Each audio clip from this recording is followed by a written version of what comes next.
It's Thursday, 29 February. Welcome to the PDB Afternoon Bulletin. I'm Mike Baker, your eyes and ears on the world stage. Let's get briefed. First, we'll look at the small enclave of Transnistria in the nation of Moldova, where the self-proclaimed pro-Russian authorities have officially petitioned the Russian government for protection against the Moldovan government. Later, we'll turn our attention to the United States Senate, where the race is on to replace Senate Minority Leader Mitch McConnell. But first, our afternoon spotlight. I want to start things off by drawing your attention to Transnistria. It's a small, largely Russian-speaking enclave in eastern Moldova. If you're not familiar with Transnistria, and I suspect some of you might not be, it's a small sliver of land situated on the eastern Moldovan border with Ukraine.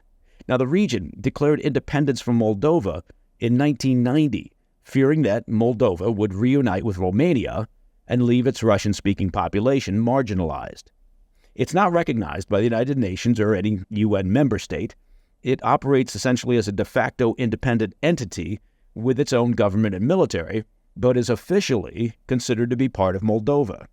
Now, this led to a military conflict that ended in 1992 with a ceasefire, leaving Transnistria as a frozen conflict zone.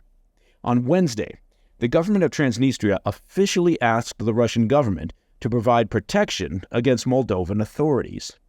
The resolution asked the Russian Duma, that's their parliament, to, quote, implement measures for defending Transnistria amid increasing pressure from Moldova, given the fact that more than 220,000 Russian citizens reside in Transnistria, end quote. Moldova's government dismissed the statement yesterday as propaganda, with a government spokesperson stating that, quote, at this point, we want to say clearly and firmly there are no dangers of escalation and destabilization of the situation in the Transnistrian region of Moldova, end quote.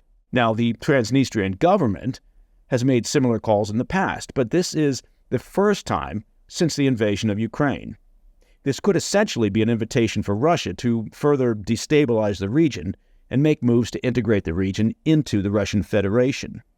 While it's not clear how Russia may respond to Transnistria's request, they do have some interests in the region. First, Transnistria hosts a not insignificant number of Russian troops. It's around 1,500, according to estimates. They're officially considered peacekeepers and are there as part of a ceasefire agreement from the conflict in the early 1990s. This military presence offers Russia a strategic foothold in Eastern Europe, close to the southeastern borders of NATO and the European Union. There are also strong cultural and historical ties between Transnistria's Russian-speaking population and Russia.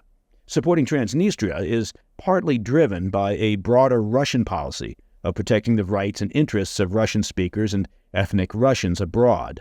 Supporting Transnistria aligns with Russia's broader strategy of maintaining influence in the post-Soviet space.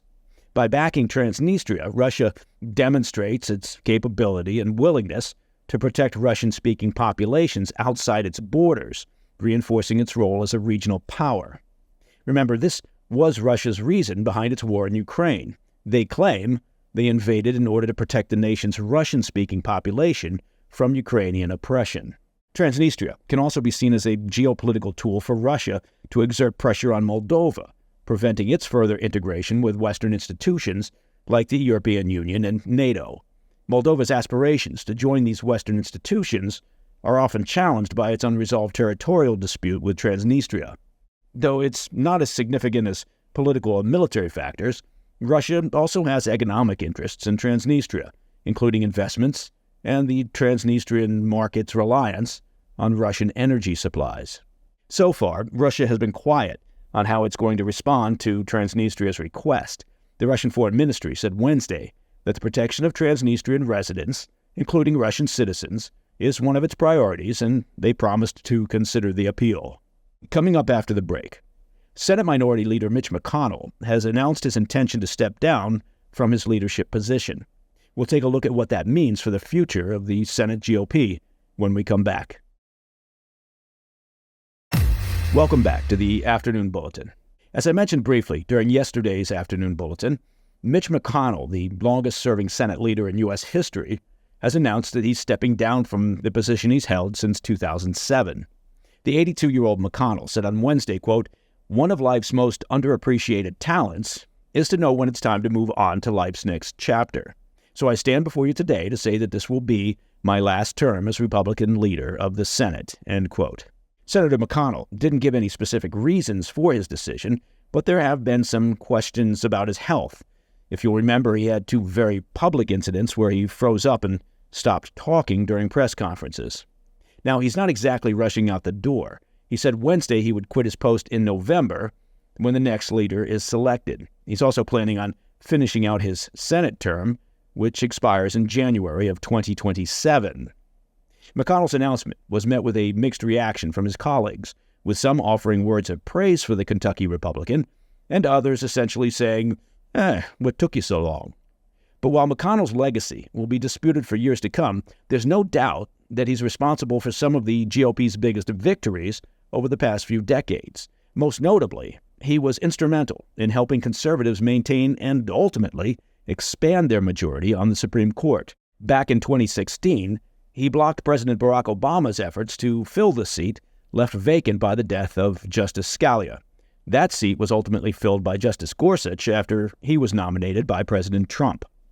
It's too early to say who's going to replace McConnell, but as of right now, the frontrunners appear to be Minority Whip John Thune of South Dakota, former Whip John Cornyn of Texas, and GOP Conference Chair John Barrasso of Wyoming. Now, when they talk about passing the torch of leadership along to the next generation, it's worth mentioning that both Barrasso and Cornyn are in their 70s. There's also a couple of wild cards out there. Senator Rick Scott of Florida, who challenged McConnell back in 2022, and Senator Tim Scott of South Carolina. There's also some talk among Republicans that with the election looming in November, it would be better for McConnell to step aside now and ensure that a new GOP Senate leadership team is in place and able to work with the Republican presidential nominee throughout the election season. And as of now, it certainly appears that that nominee will be former President Trump. And that, my friends, is the PDB Afternoon Bulletin for Thursday, 29 February. If you have any questions or comments, please reach out to me at pdb@thefirsttv.com. I'm Mike Baker. I'll be back tomorrow. Until then, stay informed, stay safe, stay cool.